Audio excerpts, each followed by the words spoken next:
तत्काल कार्रवाई चाहिए, गिरफ्तारी चाहिए तत्काल। और जो वहाँ ड्यूटी लगी थी भाई ड्यूटी 4 टीआई का ड्यूटी लगता है, एक सीएसपी साहब रहते हैं, उसके बाद 50 के संख्या में पुलिस रहता है, 25 के संख्या में उन लोग रहते हैं। भाई वो अंदर कैसे जाने दिया? क्या किसी के कार्यालय में जाना ये जायज है क्या? नहीं, वो बता दे रहे हमको हमारी एसपी साहब से ये बात पहले तो आप जांच करवाइए कि भारतीय जनता पार्टी को कितनी बौखलाहट किस बात की है। क्या वो शासन नहीं चला पा रहे हैं, केंद्र में प्रदेश में नहीं चला पा रहे तो छोड़ देना चाहिए। हम लोग तो आज प्यार से आए हैं। नई परंपरा चालू कर दी है, ये गलत है। आप लोग की उपस्थिति में होता है पुलिस प्रशासन वहाँ पर रहने के बाद भी तोड़ अरे फोड़ भैया, हो रहा 100 के संख्या में से बोलते हैं।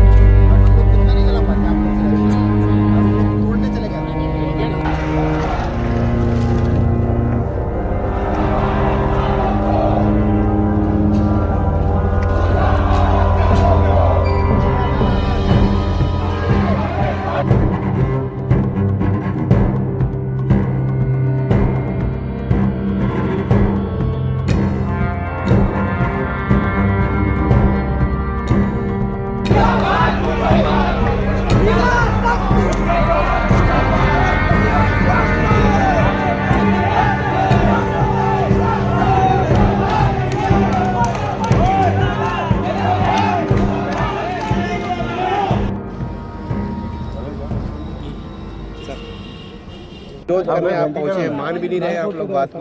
6518। देखिए, कांग्रेस भवन में भारतीय जनता पार्टी के कार्यकर्ता घुस के नारेबाजी करते हैं, तोड़फोड़ करते हैं। पहले तो ये बता दूं कि उन लोग किस बात का कोई हड़ताल कर रहे थे, पुतला जलाने का काम कर रहे थे, वो तो नहीं मालूम, लेकिन बैरिकेटिंग किया गया था और 3 लेयर का बैरिकेटिंग किया गया था। उस बैरिकेड को पुलिस की उपस्थिति में तोड़कर कांग्रेस भवन जाते हैं, कांग्रेस के मेन गेट को खोल के फिर अंदर जाते हैं, अंदर तोड़फोड़ करते हैं। नाम पट्टिका जो है उसको भी तोड़ दिया जाता है, एक का नाम को मिटा दिया जाता है। इस प्रकार का कृत्य भारतीय जनता पार्टी के कार्यकर्ता कर रहे हैं। एक तरफ भारतीय जनता पार्टी सुशासन त्यौहार मना रहे थे। किस चीज़ का सुशासन? आज उन्हीं के कार्यकर्ता सरकार में है, कार्यकर्ता आज कांग्रेस भवन में घुस के इस प्रकार का कृत्य कर रहे हैं और एक तरफ इन लोग सुशासन की बात करते हैं। दूसरी बात, आम जनता की हम क्या बात करें? आज अंजोरा थाना में इतनी बड़ी घटना हो गई। कल आप देखे होंगे, सुने होंगे, मीडिया के माध्यम से देखे होंगे कि एक थाने में घुस के रसूखदार 5 लोग घुसते हैं, वहाँ पुलिस को मारते हैं, उनकी वर्दी तक के फाड़ दी जाती है। तो सीधी सी बात यह है कि थाना भी सुरक्षित नहीं रहा भारतीय जनता पार्टी के सरकार में। ये विडंबना वाली बात है, ये बड़ी बात है। और हम आज यहाँ मांग करने आए हैं, हम एफआईआर की मांग करने के लिए आए हैं कि उनके ऊपर सख्त कार्रवाई हो, उनको गिरफ्तार किया जाए ताकि दोबारा ना हो। अगर आप लोग की मांगे पूरी नहीं होती है तो क्या होगा? हम लोग यहाँ पे उग्र आंदोलन हम लोग करेंगे। उग्र आंदोलन की जिम्मेदारी भी पुलिस प्रशासन की होगी क्योंकि पुलिस प्रशासन जो वहाँ पे था, पुलिस इतनी संख्या में थी, उनसे 2 गुना के संख्या में थी, उसके बाद भी नहीं रोका है। तो ये जिम्मेदारी पुलिस की बनती है और अगर आगे हमारा आंदोलन होगा उसके भी जिम्मेदार पुलिस प्रशासन। कितने दिन का मोहलत दे रहे हैं? 2-4 दिन में देंगे बोल रहे हैं। इन लोग जांच करके देंगे बोल रहे हैं। अगर जांच नहीं हुआ और जांच में गिरफ्तारी नहीं हुई या कार्रवाई नहीं हुआ तो हम लोग आंदोलन करेंगे। आरोप तो बिल्कुल सही है। वैसे मैं ये कहना चाहूँगा कि भारतीय जनता पार्टी चाहे केंद्र में हो चाहे राज्य में हो, पूरी तरीके से बौखलाहट की स्थिति में आ गई है।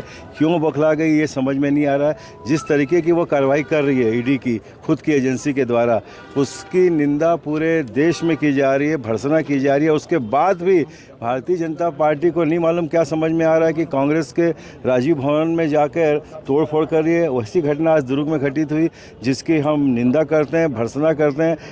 ऐसी कार्रवाई आज तक नहीं। वहाँ जाकर उन्होंने कांग्रेस की नाम पट्टिका को तोड़ी और जो नेम प्लेट था उसको तोड़ा, कुर्सी तोड़ी, टेबल तोड़े, दरवाज़ा बलात् घुस के दरवाजे को तोड़ा। ये कोई अच्छी हरकत अशोभनीय है नहीं। उसका वीडियो है वहाँ पे पुलिस अधिकारी भी थे तो उनके पास भी वीडियो है। जांच होगी तो सबूत कहाँ से आएंगे? नहीं, जांच तो देखिए पूरे सब लोगों ने वहाँ पे वीडियो बनाए हैं। पुलिस के पास भी वीडियो है। पुलिस ने कहा है कि पुलिस के अधिकारियों ने कहा है कि हम 2 दिन के अंदर जांच करके इस पर कार्रवाई करेंगे। कांग्रेस भवन के अंदर घुस गए थे? कांग्रेस भवन के अंदर घुस गए थे।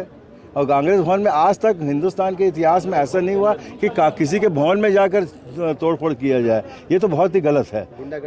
हाँ, ये तो बहुत मतलब ये तो क्षम्य ही नहीं है, किसी भी कीमत में इसे क्षमा नहीं किया जा सकता।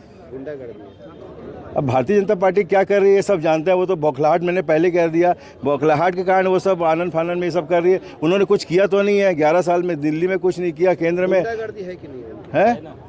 गुंडागर्दी देखिए, हम लोग सभ्यता से रहते हैं, हम बोलते हैं ये अशोभनीय है, इसकी जितनी निंदा की जाए कम है, और ऐसी हरकत कहीं भी उचित नहीं है। इन्हें उचित से उचित दंड दिया जाना चाहिए। अभी तो आया जी, बोलिए। क्या मानते हैं कि भाजपा की गुंडागर्दी है? सबसे पहले तो आपराधिक कृत्य है, क्रिमिनल एक्ट, समझिए ना, और आपराधिक अत्याचार किए हैं। हमारे कांग्रेस भवन का गेट को धक्का मार करके अंदर घुसे, समझ गए ना, और वो है आपराधिक अत्याचार। उसके बाद हमारे जितने भी सामान थे उसको तोड़ फोड़ किए हैं, रिस्ट के अंतर्गत आता है। तीसरी बात ये है कि वहाँ पर पुलिस फोर्स प्रोटेक्शन के लिए लगा था कि वो लोग घुसे मत। शासकीय कार्य में बाधा भी पहुंचा है, ये भी आपराधिक कृत्य। इस प्रकार से भारतीय जनता पार्टी के जो लोग कांग्रेस भवन में घुसे थे, आपराधिक कृत्य किए हैं, उसके ऊपर FIR दर्ज होनी चाहिए, क्रिमिनल एक्शन होनी चाहिए। और आज तक राजनीतिक दलों के कार्यालय में इस प्रकार से घटिया हरकत पहली बार दुर्ग में देखने को मिला है, समझ गए ना। राजनीति में, प्रजातंत्र में सबको प्रदर्शन करने का अधिकार है, सब करते हैं, मगर किसी के घर में जाकर के, किसी के कार्यालय में जाकर के इस प्रकार के कृत्य करना दंडनीय है। दंडनीय के साथ ही साथ ये बेहद चिंतनीय बात है प्रजातंत्र के लिए, देश के लिए, प्रदेश के लिए। सुशासन की बात करते हैं हमारे माननीय मुख्यमंत्री जी। यहाँ पर अभी देखे हैं, कल वहाँ अपने चौकी में जाके पुलिस वाले को मार रहे हैं अपराधी हैं। इस प्रकार से अपराधियों का हौसला इस प्रदेश में बढ़ा हुआ है। ये छत्तीसगढ़ अपराध का गढ़ बन गया है। सुशासन की बात करते हैं, फालतू बात कर रहे हैं और लोगों को गुमराह किया जा रहा है। इसका कांग्रेस जन हम लोग कड़ी प्रतिवाद करते हैं और तत्काल कार्रवाई की मांग करते हैं। यदि कार्रवाई नहीं हुई, न केवल ये दुर्ग शहर की मामला नहीं है, ये मामला बढ़ेगा प्रदेश तक और देश तक। किसी भी राजनीतिक पार्टी के कार्यालय में इस प्रकार से घुस जाना और वहाँ पर तोड़फोड़ करना। पुलिस वालों के सामने पूरी घटना हुई, क्या आप मानते हैं? पुलिस वाले को तो हम कह रहे हैं कि पुलिस वाले को ये अपराध भी पंजीबद्ध करना चाहिए। पुलिस वालों को ये अपराध भी पंजीबद्ध करना चाहिए है। उनके संरक्षण में, उनके सामने अगर इस प्रकार की घटना होती है तो क्या मानते हैं? पुलिस वाले यदि उनको संरक्षण दिया है, यदि उन लोगों ने यदि बचाव किया है, बचाव करने की कोशिश किया है तो ठीक है। यदि बचाव नहीं किए, जबरदस्ती घुसने में यदि उनका सहयोग रहा, देन